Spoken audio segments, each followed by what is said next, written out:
In everything I do, I've always wanted to be the best. The day I decided to become a nurse, I always made up my mind that I'm going to figure out a way to get to the pinnacle of nursing. Being a CRNA is like the top of the nursing profession when it comes to clinical and skills. I knew that's exactly what I wanted to go after because I wanted to go after something that challenges me, that gives me the opportunity to be a critical thinker. Then it also helps that it's a career that pays really well. And I actually just saw a study that came out recently that listed the jobs that have the least threat to be taken over by AI. And the number one profession on that list was nurse anesthetist, CRNA. Leslie Awasom is a father, a husband, and an entrepreneur. I'm also a former CRNA and now focused on building businesses that provide significant amount of value to other healthcare professionals like myself or other 9 to 5 professionals like myself. In everything I do, I've always wanted to be the best. The day I decided to become a nurse, I always made up my mind that I'm going to figure out a way to get to the pinnacle of nursing. So when I got into nursing, and I was looking, and one of the reasons why I got into nursing is because I had this fundamental foundational belief that nursing provides such a great foundation that you could build off of. As a nurse, you could diverse to do so many other things, whether it's like a practitioner, information systems, businesses, and all of that. So that wide variety kind of piqued my interest. So when I got in, honestly, even when I started as a nurse, I did not even know that a career as a CRNA existed. I had never heard of it. The very first time I heard of it was doing one of my clinical rotations. I was working in the ICU, and then somebody brought a patient from the operating room, and she was like, she had like a lot of skills. You could tell. I love critical thinking, and while she was stabilizing the patient in the ICU, I could see the number of things that she was doing, like taking medications, doing this, doing that, monitoring this and monitoring that, and I was intrigued. So I asked one of the other ICU nurses, "Who is that lady?" That, oh yeah, that's a CRNA. She's the anesthesia provider, and she manages patients during surgery. I'm like, wait, she's a nurse, not a doctor. Yeah, like you could become an anesthesia provider as a nurse, and you go to advanced training and all of that. And right then and there, I was hooked. I had to figure out how to do that. So I had the opportunity to shadow one day in the OR, and I spent maybe like 4 hours in the OR with that lady. And I knew right then that this is the part of nursing that I wanted to do. And also understanding that being a CRNA is like the top of the nursing profession when it comes to clinical and skills. I knew that's exactly what I wanted to go after because I wanted to go after something that challenges me, that gives me the opportunity to be a critical thinker, and that gives me the opportunity to work independently as well. And being a CRNA fulfills all of that. Then it also helps that it's a career that pays really well, and you have a very very flexible lifestyle. So I tell people every day that if I have to have a job, it will be a CRNA. I haven't shared this story a lot, but when I was starting off in the nursing field, in my very first clinical job as a healthcare provider, that was as a nursing assistant at a hospital in North Carolina at High Point Regional Hospital. My very first shift as a nursing assistant, I walked into a room and I was the patient that I was supposed to take care of. A young lady, she was probably in her late 40s. And we like shared a conversation and we were talking. And she asked me what my name was, and I told her my name was Leslie. And she bust out laughing. She was laughing like, "Oh my God, a guy named Leslie." As she was laughing, the monitors went off like beep, beep, beep, beep, beep. All of a sudden, I see the nurses run into the room, push me to the side, and they start doing chest compressions on this lady. So while she was laughing about the name, she had into like a cardiac arrest or like VTAC, ventricular tachycardia, like my CRNA colleagues will know. So the decompressions took her back to the OR, and I felt like this enormous sense of guilt, like, oh my God, this I was the last person that was talking to this lady, and she was laughing about my name. Was it my name that really made her go into a cardiac arrest? Like, what is it? Like, so I remember that day because my mom is a nurse. When I left my shift, I was like, man, this thing, I'm not sure I'm gonna do this. And I called my mom, and she just reassured me like, these things happen, it happens every day, and all of that. Most important thing is that you're there to take care of them. And I went back to hospital, and I went back the next day, and I went and checked on her again. When she had that episode, the one person, one of the people that came at the top of the bed that was helped in that resuscitation was a nurse anesthetist that was also part of the core team. She was the one directing everything, pushing everything, making sure that that she took charge like during that episode, and I remember that too very well. She took charge during that episode, and although unfortunately this particular patient did not make it, but I realized that as a healthcare provider, um, it's not just a job. It's not just about making money. You could actually save people's lives, and we do that every single day in the OR. I've had so many different experiences, so many wonderful experiences in my 10-year career. I've had the opportunity to work with some of the brightest minds when it comes to medicine. I've had the opportunity to be part of like some of the most complex surgeries that you could think of. One particular one was I've been CRNA on multiple awake craniotomy cases. Now imagine the surgeons are operating on somebody's brain and they are awake, and you the person sitting there and talking to them, and guiding them and telling them what's going on. I thrive in those environments. I have memories like that. But again, going back to your question, that one experience, where I saw that as an anesthesia provider, you could actually help someone live another day, two, three, or four by the interventions that you do in a timely manner, was very, very impactful for me. And one of the decisions that I went down, one of the reasons why I went down that path. But CRNAs have been administering anesthesia for decades in the US. Actually, some of the very first anesthesia providers in America were CRNAs, were nurse anesthetists, but it's like a silent profession, right? Like CRNAs, we know what we do. We know what we're capable of. So there's no need to brag about it, right? It's like, think about it this way. You have 5 fingers. Do you brag about having 5 fingers? You don't. So it's like something that you already do. Yeah, so you just do it. And but now there hasn't been when I got into the profession, because for example, I told you I never knew that that career was an option. So it was like some kind of like one of those things where you have to be in the healthcare space to even know that CRNAs exist. That was about 13 years ago when I learned about this profession. But since then, there have been a lot of education, a lot of intentional push to talk about being a CRNA and the opportunities and giving opportunities for other people to join in that profession and become a CRNA. So I'm not exactly sure why there was not much of that information where people don't even know what a CRNA is and all of that. I'm not exactly sure why, but that's just the way it has been. But that's changing right now, and it could also be because people are used to doctors, right? So when you say you're going to the hospital, you're going to see a doctor. So when you hear about anesthesia, you're thinking a doctor, but not realizing that anesthesia, CRNAs were actually the first anesthesia providers here in the US, even before the anesthesiologists, which are the doctors that practice anesthesia, came into the picture. It was CRNAs that were giving anesthesia independently for multiple complex surgeries. So CRNAs have been in the forefront of healthcare in the US, and I think um, there's a little bit of more of a push, of an intentional push right now by the professional organization, which is the AANA, to educate the world, the community about what CRNAs do. But I'll tell you, if you've been in a hospital, if you walk in the OR, some of the brightest minds in America practice as CRNAs, and it's just so amazing to see some of the things that they do that we get to do behind the drapes.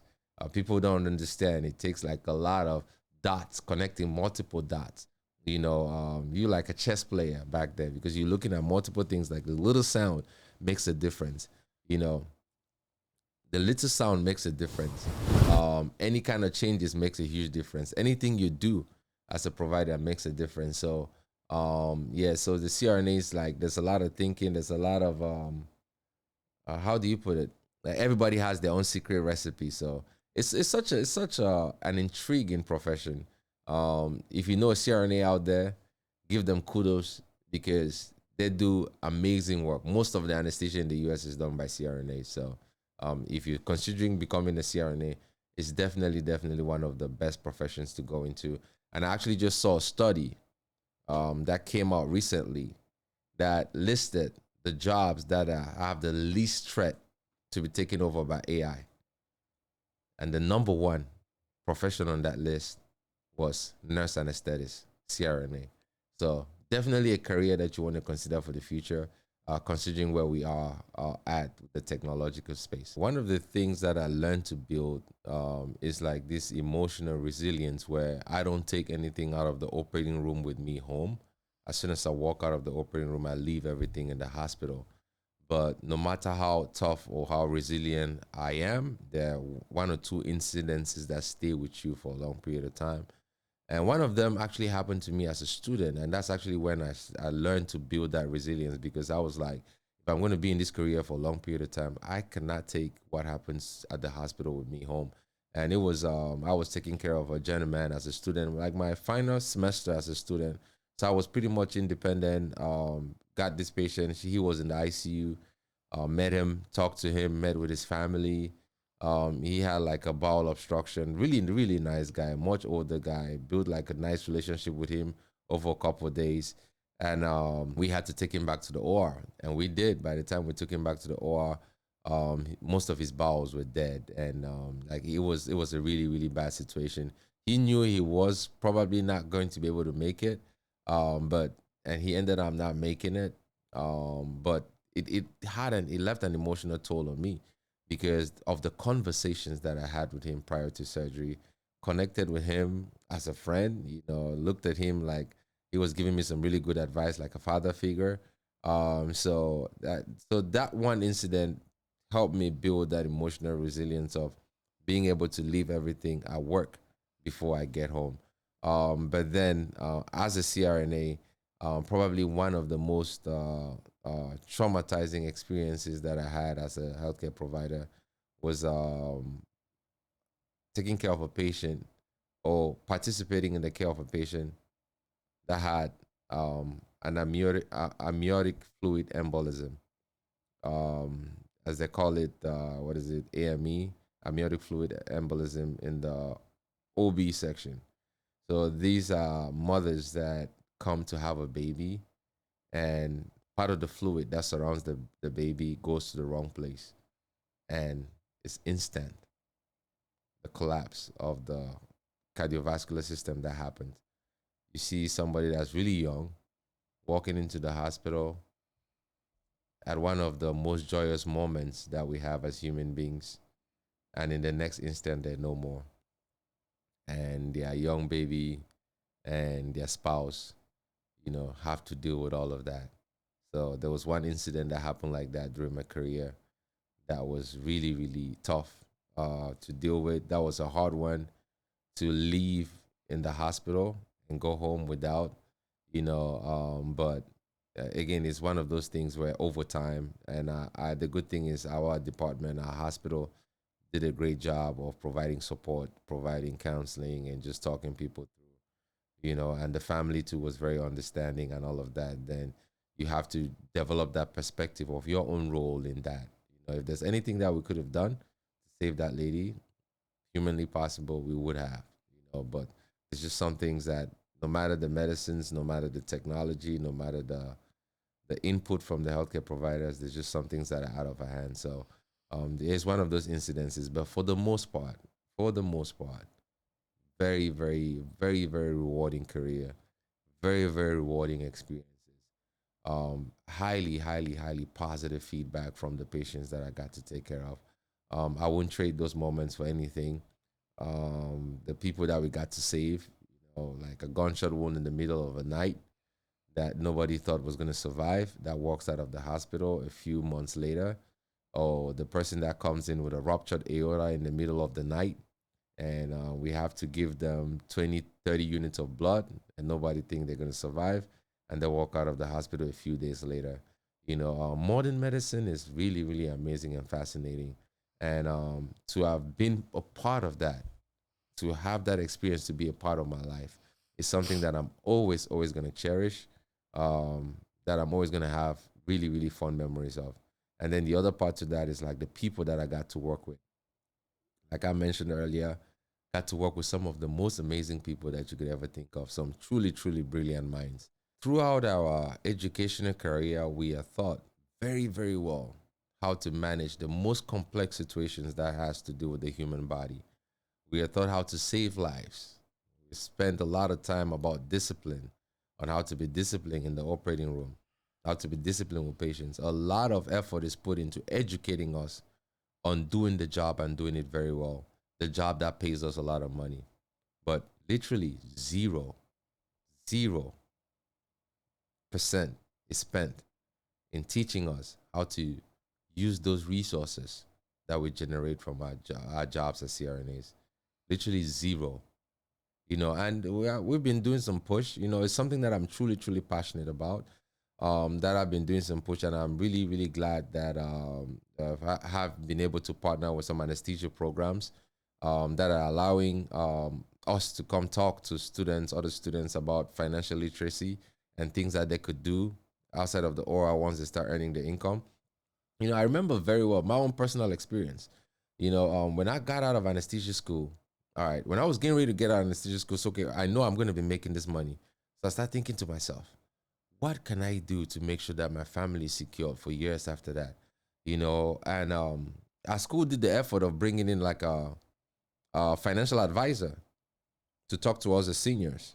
And I was very proactive. I was the very first person that booked an appointment with one of those financial advisors. And we had a conversation. I shared with them my plans, my dreams, how anesthesia is a stepping stone. I want to do other things. I want to do all of that. And he said, okay. And he's going to create a business, like a financial plan for me. A few weeks later, I received the financial plan. And that plan involved me buying multiple insurances, right? It's more about buying disability insurance, buying this life insurance, and buying all of that.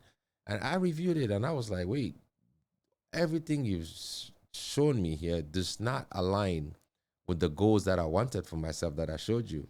The role of a financial advisor is to guide you towards achieving your goals. But what I got from that plan was like he was actually guiding me to be able to make more money for himself. So I took that back, went back, did some research, and I saw all these scary stories about financial advisors and all of that. So I went back to one of my mentors. I'm like, man, like this is what's going on. This is what's going on. He's like, you just have to study. You just have to figure it out. So that's exactly what I did. Decided to educate my own self about finances and how to leverage the income that I'm generating as a CRNA to secure my financial future and my family's financial future. And I'm going to insist on this to my CRNA colleagues. We do really well. We are very disciplined. We are very intelligent. It's your duty to dedicate some time in learning and understanding how you could leverage the resources that you create as an anesthesia provider to grow well for yourself. You can do so much. You have access to so much. But if you delegate your financial future to somebody else, you would never get to fully leverage your income to grow significantly. Now, I'm not saying that you should get up and start trading stocks or start doing everything yourself. No, have a basic understanding of what is available to you, what you can do. Then at that point, you are going to attract the people that actually work towards your own benefit instead of their own benefit. You got to think about it. Financial advisors, it's a job too. They got to make money.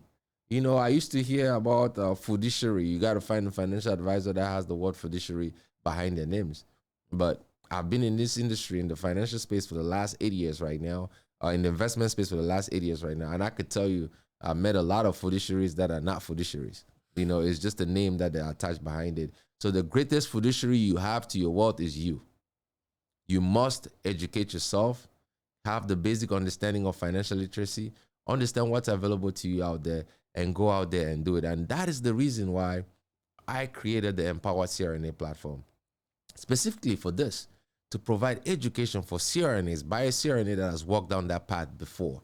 I understand the same pains that I felt as a CRNAs when I was coming up in my career, and now I could use the lessons that I've learned and the lessons that I continue to learn. The most important thing is the lessons that I continue to learn, because the knowledge that I gain today, that I gain access to with being working with my amazing partners at Excite Capital, it's way beyond what I used to, what we got exposed to 3, 4, 5 years ago.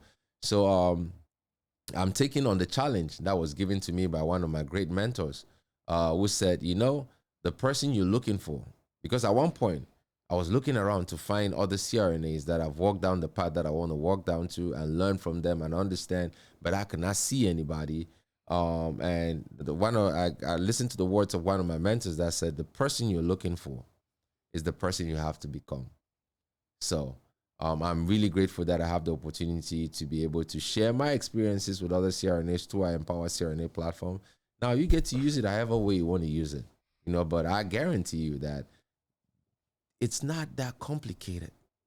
You use that information, you're going to create a massive amount of wealth or save more of the money that you earn. Before coming here and having this conversation, I just got a text message from one of my CRNA colleagues that is part of the Empower CRNA platform that got to read one of the ebooks that I created about taxes. And she told me just by reviewing it, she's already saving close to $40,000 in taxes. Again, this information is not that complicated, guys. This is not saving somebody's life. This is not that AAA that you're repairing in the middle of the night. This is not 20 units of blood that we're giving. It's just about understanding how to structure yourself, how to put your money in different buckets so that 5, 10 years from now, you have true leverage where your money is earning more income for you than you could earn yourself. By the way, disclaimer, I'm not an investment advisor, so take anything I say and go do your own research, by the way, okay? So when it comes to investments, the wrong approach is to think about investing in other things, other people, investing in stocks, investing in real estate, investing in other things. The greatest investment you can make is an investment in yourself. That's where the investment starts. Before you invest in stocks or before you invest in real estate, invest in yourself. And you've already done that, by the way, by becoming a CRNA. You spend 4 or 5 years investing in yourself, hundreds of thousands of student loans, investing in yourself so you could have access to this amazing career that gives you access to even more resources. Now you have access to resources. You have to invest in yourself by gaining the knowledge on how you leverage those resources. That's where it starts, right? And then you decide. It's not a one-size-fits-all for everybody.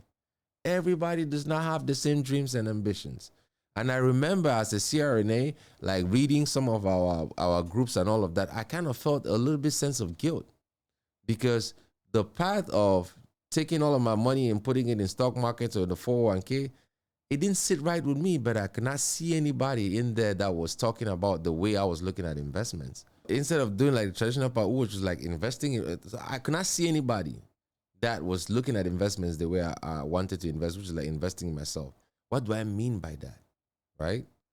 I mean, you take the time, resources to learn new skills, financial skills that move you forward. For example, I use my resources as a CRNA to buy books on investing, on real estate, to attend seminars that involve real estate investing, to hire mentors in the real estate space to teach me how to do what I'm doing. Guess what? The knowledge I gained from those people, I still use it to this day. That knowledge has helped us build a private equity platform that has acquired close to $300 million worth of real estate. Now, if I had taken those $50,000 or $100,000, which is about as much that I've spent in investing in myself, and invested in stocks, would it have given me the same return that I got today? Absolutely not, right? Now, it's not a one-size-fits-all. The path of entrepreneurship or building businesses is not for everybody. But if you have that itch within you to do it, do not feel guilty or do not feel bad when others are walking more on the passive route. Now, if your own traditional path is to be more of a passive investor, like to put your resources to work, still you still have to invest in yourself by gaining the knowledge on the different assets that are available to you out there that you can invest in. For example, I'll throw out the word accredited investors. I guarantee you, if we do a poll in a CRNA community who is an accredited investor, a good number of CRNAs will not know what that means. But 95% of us that have been in Korea, or 99.9% of us that have been in Korea for more than 2 years, qualify as accredited investors. And what does that mean? That just gives you access to a different level of opportunities. Private equity, private real estate that you could invest in. You could do the studies and see that private equity has outpaced public markets for however how many years you could think of. Private equity always does better than public markets. Now, once you have the understanding, okay, how do I understand how to pick the right private equity investments to go into? It's your money. Learn how to invest it. That's what I mean by investing in yourself. So before you go put the money in a stock, before you go put the money in a real estate project, before you go put the money in like a business or whatever, spend some time to invest in yourself. That's the foundational principle. I can tell you from my own personal experience that the investments that I've done that haven't done really well have always been investments that I do before I invested in myself, in understanding how those investments work. So get a basic understanding of what you want to invest in, then now start allocating a good portion of your resources towards that investment. It's a compounding effect. It's over time. Avoid the get rich quick schemes. It doesn't work. It might have worked for somebody, but over time it fails. Be long-term greedy. That's probably one of the biggest things that we have to learn. Be long-term greedy. Think 10, 20 years ahead. And now when you think 10, 20 years ahead and you have access to like double-digit returns as an accredited investor investing in private real estate, private equity, then you could truly accelerate your wealth growth. And again, it's not just about making more money, but saving more in taxes. Very, very important point. The tax code is the tax code.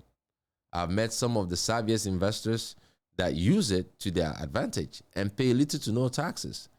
Now, you could get upset at them, you could get mad at them, or you could learn what they understand that you don't and start implementing it in your life. I choose the latter. I choose learning from them, understanding what they know that I don't know, and I apply it to my life. And I'm very happy that I choose that path because it has allowed me to be able to build businesses, to position myself in a place where I could generate a significant amount of income and pay little to no taxes.